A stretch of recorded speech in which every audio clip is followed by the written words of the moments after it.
what made you kind of decide to work in the field of bioethics as a kind of more sort of a concrete clinical sort of work that you're doing now in Right. bioethics? So I was a caregiver. I was a nursing assistant for 2 decades. As a caregiver, some of the dilemmas that come up in my clinical practice as an ethicist now are the very dilemmas that sort of triggered this concern around these issues. I'll tell you what a couple of them are. In some cases, family members, and not necessarily substitute decision makers, they can be the same, but they don't mean the same thing. A family member can be a substitute decision maker, but substitute decision makers aren't always family, and not all family members are always substitute decision makers. But where families, either substitute decision makers or not, are trying to trump the patient's prior expressed and capably expressed and applicable wishes about what they would want if certain things were to happen to them in future, such as becoming unconscious, needing resuscitation, the heart stopping, breathing stopping, and things like this. I was very confused as to how it was possible for someone to override those wishes. Now, with more study and practice under my belt, I know that it still does happen.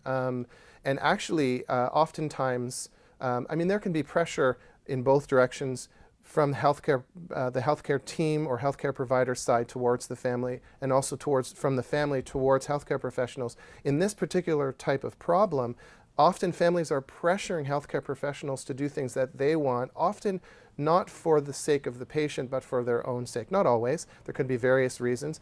And actually, one of the problems with this type of dilemma is that things could change. The person who might have had a prior wish, the wish could be years old or even weeks old. If they could speak up now, let's say they're unconscious, they actually might say something different now. And those are cases where it becomes very complex and we have to tease out what would they want for themselves now.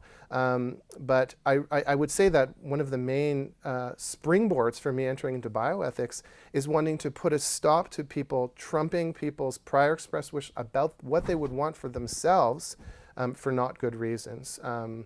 Perhaps because they don't want them to die, because of perhaps denial of death, and even perhaps for estate concerns and so on. So that was one thing. Also, I had a particular experience. I've worked at many different hospitals, so I'm not going to talk about any of them in particular, but there was one place where I worked where there was I would say, a very grave ethical breach where someone with a brain injury, fluctuating capacity, meaning their mental ability to make decisions. But they were quite confused at times, not always, but often confused. And they identified, like myself, as a Tibetan Buddhist for decades. And then one day, I actually had been invited in as clergy. I'm a former Buddhist monk. To spend time with this person. I was invited by the nursing staff, and I did spend some time with them, and they had another Buddhist clergy person coming in and visiting them. And then one day it happened that I was actually working on that floor as a caregiver, and I heard that the person had re-embraced their former faith, and they were being brought to faith events for that other faith. I was very, very worried about this. That was another sort of, I would say, chink in the armor of my sort of unquestioning faith in the medical system and professionals, and that there's something that needs to be done for checks and balances. So I wanted to join others who are trying to clarify these dilemmas and try to prevent such sort of breaches from happening. Another thing that I'll mention that was prompted me to enter into starting through academics is that's where I started to look at bioethics and then entered into clinical ethics and then left caregiving eventually, was the lack of public health literacy, particularly around troubling areas such as resuscitation. A lot of people, we know only from the media often, fake compressions. I mean, it's actually quite difficult to do for health professionals. It can involve broken ribs and so on. I'm just talking about resuscitation now, but there are other invasive sort of interventions that are very good that we have, but could be misused or inappropriate if the burdens outweigh the benefits for a person. When people come into hospital, sometimes family members, it might be the first time they've ever been there. And so I was very worried about this and wanting to help with public health literacy so they know what these things are like to inform decisions that they might have to make for themselves or by proxy on behalf of someone else. These are some areas that led me to move from caregiving into ethics, and increasingly in my academic work move more towards bioethics. From your experience, what you would say are the most pressing ethical issues around end-of-life care today? It's a big question. I have a lot of answers. So I'm going to tell you the main sort of categories of concerns that I have, and then we'll talk a little bit about them and we'll try to keep it tight. One of the major concerns that I have, and one of the major issues in Canada still, is medical assistance in dying. So I'll talk a bit about that in a moment. Also, there's still a lot of difficulties around withdrawal of active medical management, which would mean removing of ventilation from some people, removing of blood pressure medication, which is often not talked about, but it is considered a heroic, without which people could die. And resuscitation and so on. There's still a lot of difficulties around that, and I'd say that in a way it's part of our bread and butter as clinical ethicists. We get called in around this a lot. So many difficult cases, and now I'm really speaking a lot from my own experience, has to do with placement of people after they leave hospital, what we call disposition or discharge, especially at the end of life. It's often very hard to help people and provide the supports for them to be able to die where they want, and various obstacles there. This is another big issue, and it's very difficult, particularly at the end of life.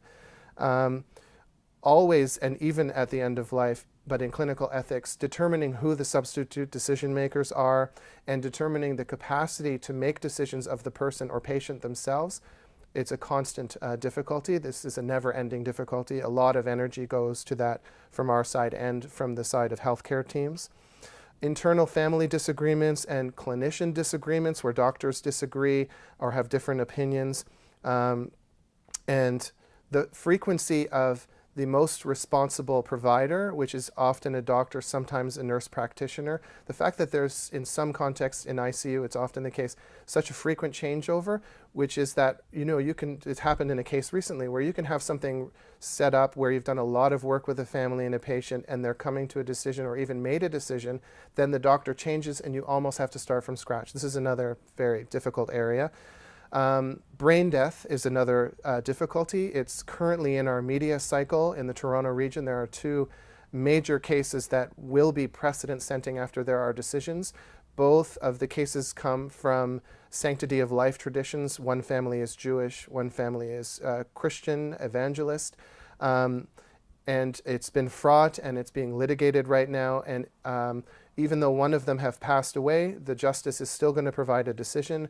And the decision is whether families, from a religious perspective, can have some say over what death actually is, because in both of these traditions, brain death is not accepted as actual death. And you find this in some of the other sanctity of life traditions too. I would say there's a tendency in the Buddhist tradition towards cardiac death as the moment of death and the loss of heat, actually, and not brain death. Brain death, from these perspectives, tells us something, but from some sanctity of life traditions, it doesn't indicate actual death. So this is a difficulty right now.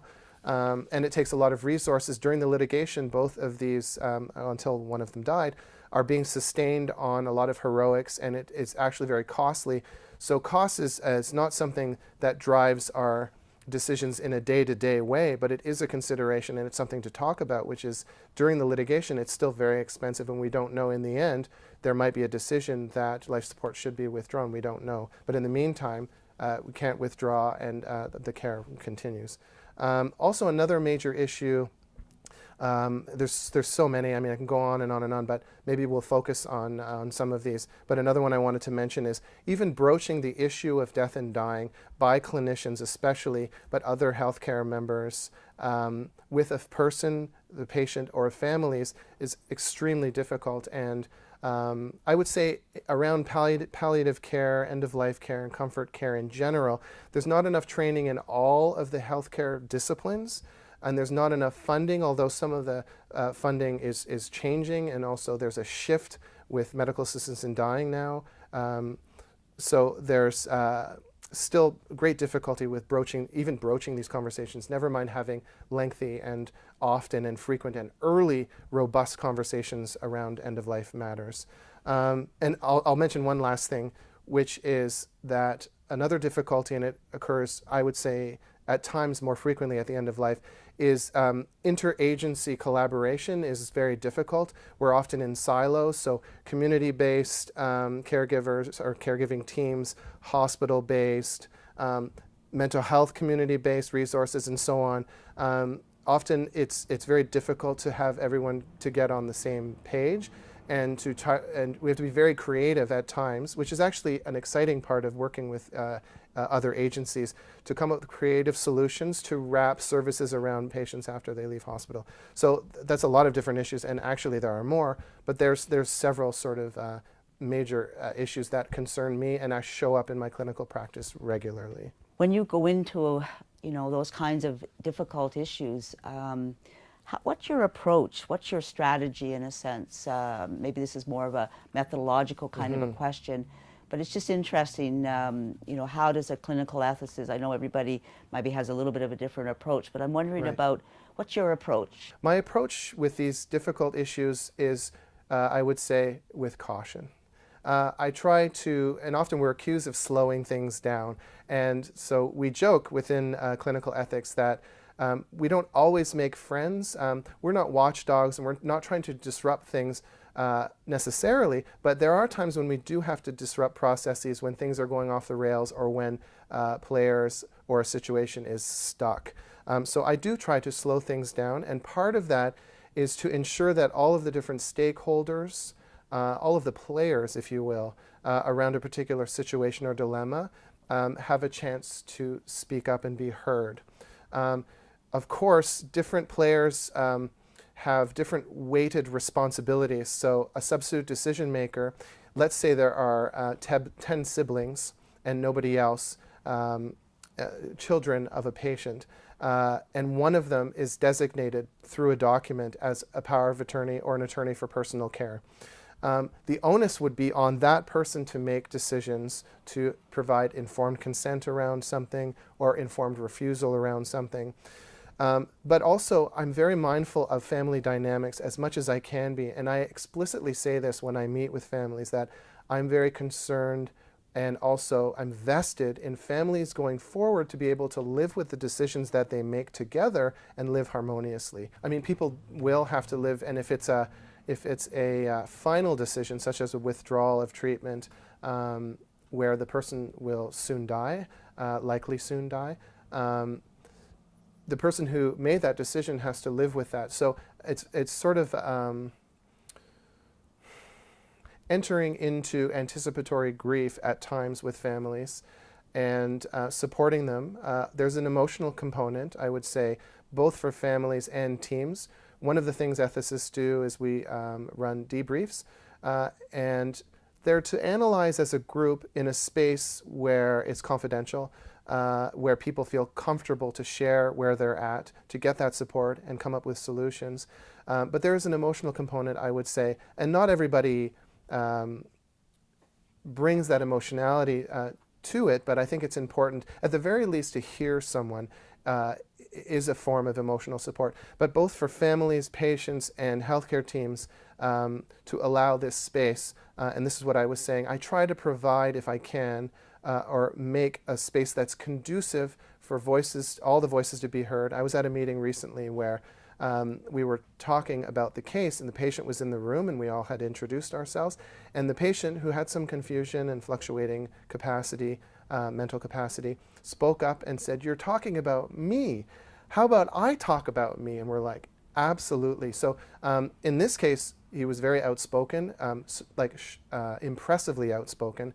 But I would say that the voice that needs to be heard most of all, and which is so often, especially when there's confusion and capacity problems, and actually there's literature to support that once someone has been deemed incapable, and this is another problem spot, and we're talking a little bit about health literacy too in the public, and it happens in hospital also, and this is a major point of clarification for us all the time, is that capacity is not global unless the person is unconscious. Capacity is both time and task specific. So it's a process. We constantly have to be looking at it. So in this case, even though there was some confusion and some capacity issues, the person spoke up for themselves. But what about the people that aren't in the room? Like, let's say they can't come to a meeting, they're in bed, or if they're in the room and they just are unable to participate. In long-term care, actually, there's a problem when someone's being deemed incapable with regard to, let's say, even their placement in long-term care. They kind of get ignored after that point. Their voice isn't heard or allowed to surface as much. This is a big problem, and I think it's actually a problem across our healthcare systems, that if there's ever a flicker of a problem with someone's cognition, we start to exclude them more and more, and they participate less and less. So our legislation actually and this is actually a slightly ignored part of our legislation under best interests. One part of it is called the wishes given by the incapable person, which I call incapable wishes. They are still important. It's like a child who might not have capacity. We don't have an age of consent in Ontario. Someone who is a minor can have the capacity to make a decision even about life and death decisions. With children, we talk about assent. Even though they might not have the capacity to fully make a decision, their voice and their views and their thoughts about their own body matter. So both, and actually this is something I'm going to be doing more research on, both earlier in life as minors and later in life as elderly, frail people, I worry very much about those voices. They need to be heard. When I'm working on a case, I try to get as much collateral information as I can, and this comes from the chart, it comes from discussions with the team and their experiences with the person, and family and the experiences they have as people that know the person best. If we don't have any prior wishes, if we don't know what their values and beliefs are, if they're not able to speak up even incapably about things now, and if the clinical situation is not clear, we need to use all the information that we can to try to come to the best decision, which doesn't mean the right decision. It means the closest to what the person would want for themselves if they couldn't speak up for themselves, and the most justifiable decision, because there are often many potentially good pathways in decision making and several possible not so good pathways. So we're trying to get to the best endpoint, which has the best outcome, which, I mean, we might say, what could possibly be the best outcome when someone is at the end of life? And that we might say that that would be a good death. And what is a good death? The kind of death that the person would want for themselves. I have one final question now that I want to ask, or I guess it's kind of divided into two parts. And so in this course, we're looking at several challenging issues related to healthcare and bioethics. And there may be some aspiring bioethicists among our students. What advice would you give to them regarding preparation for entering the field of bioethics? I would encourage people to do a fellowship, to try to develop the particular skills more. I mean, people often come in with a lot of skills. I came in with a lot of clinical experience, medical anthropology background, also because of my religious engagement and religious studies background. If there are religious tones to a case, often I can speak to that or help with that. Whatever it is that we come with, we're bringing those skills to the role, but the fellowship can help enhance things that we already have and build things that perhaps we don't have. One thing that I would like to see included in future fellowship programs is this trauma-informed care, because we do debriefs, for example, and also family meetings where we're coming into contact with people that have had, almost everybody has had some form of trauma in their life.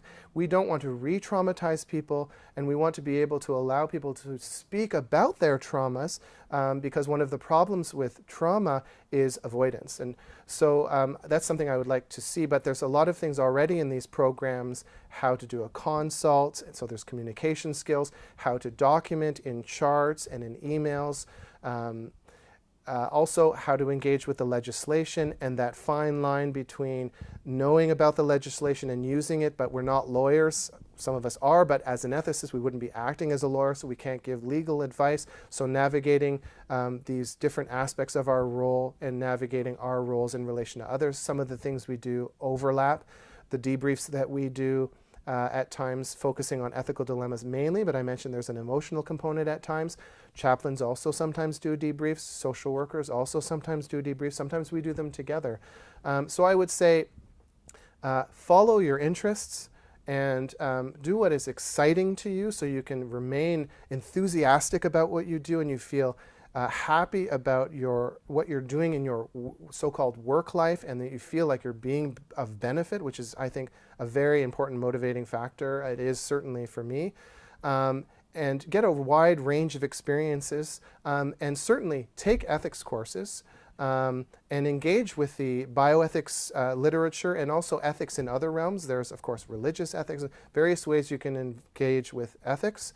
And then a fellowship program is a really good way not only to get more skills to go into the field, but it actually can be a stepping stone to enter into the field, because many people are actually hired from their fellowship right into a position as a clinical ethicist. That's great, really great advice. And are you optimistic about the future of bioethics? Where do you see it's going to be in the next 10, 20 years? What's your sense of that? I'm generally an optimist, but I do have worries too. Of course, we have increasing technological advances, both in healthcare, in society in general, and even beyond the Earth. I actually spent some time in astrophysics academically too.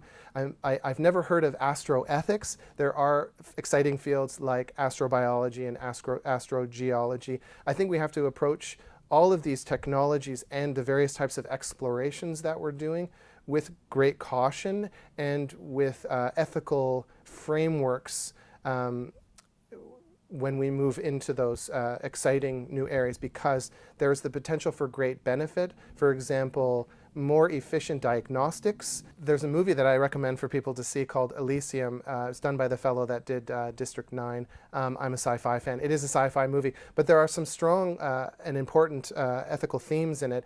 It really clearly demonstrates something that we already have, not in the near future right now, a stratification in society and stratification of healthcare access. So in general, there's a group living off planet that have full access to extraordinary healthcare interventions. Basically, organs can be replaced, limbs can be replaced, things that we're moving towards, but they have actually been actualized. And on Earth, lots of poverty and a great lack of access to healthcare. I'm worried about the stratifications increasing in future, but there's also great benefit. The things that we can learn off planet, the things that we can learn on planet with our new technologies, even about I heard recently we've discovered a new organ in the human body. It's some sort of interstitial organ that provides shock absorption. I mean, we're still discovering our bodies, and we're still discovering our own oceans and so on. So I worry about these things being misused. Even right now, one thing that we do is sit on research ethics boards. And we're there, research ethics boards are there to ensure that research involving human subjects is done appropriately and ethically. A lot of it is driven by the pharmaceutical companies. I'm also extremely worried about the disparity with pharmaceuticals, basically with, if we were to find cures or drugs that can minimize the impact of devastating or previously devastating illnesses such as HIV drugs, if we don't have equitable access, it absolutely makes no sense to me.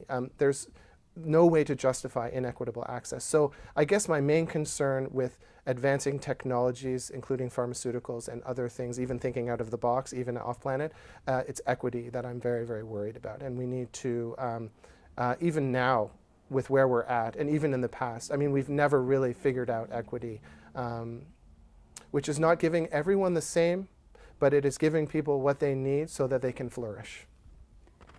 Sean, thank you so much. This has just been an amazing interview with your rich knowledge and your very carefully thought through reflections on some of these important issues. So thank you so much. Thank you. It was a pleasure. Thanks a lot. Thanks.